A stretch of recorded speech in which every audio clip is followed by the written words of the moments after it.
Ok. Eh ben, tout va bien. C'est bien, Ravel. Ouais. Pas question pour eux d'être accusés de maltraiter leurs animaux.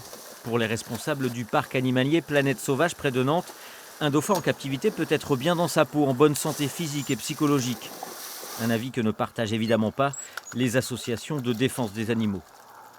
Les dauphins ne vivent pas plus longtemps en captivité. Si on veut vraiment connaître les dauphins, il faut les découvrir dans la nature, il faut les étudier dans la nature. Parce que dans ces bassins de béton, où ils n'ont rien à faire de la journée, où ils sont obligés de se supporter les uns les autres, ce ne sont plus des dauphins. Ce sont des survivants, des captifs.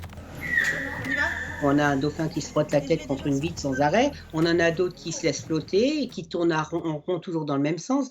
Donc, on montre à des enfants des dauphins qui ne représentent plus leur espèce. Et les tours qu'on leur fait faire ne correspondent en rien à ce qu'ils font dans la nature.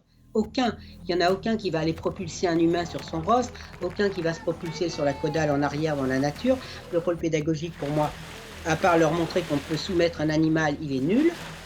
Depuis la mort par asphyxie d'Aiko, un dauphin de Planète Sauvage à l'automne 2016, l'association One Voice et le parc se livrent une bataille juridique et médiatique sans fin.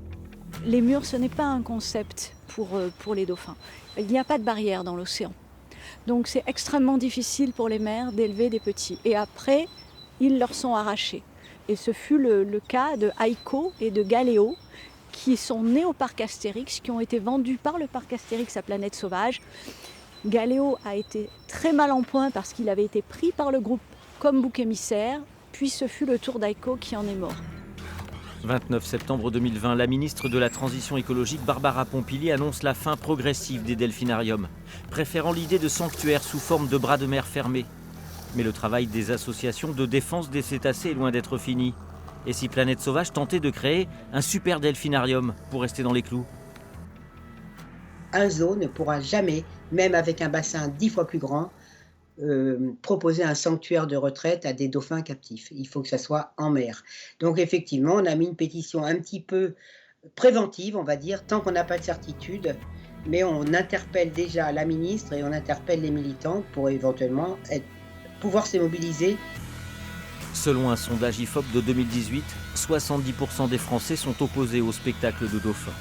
De quoi encourager les militants associatifs régulièrement sur le terrain. Trop, selon Planète Sauvage, qui réclame toujours 100 000 € de dommages et intérêts à l'association One Voice.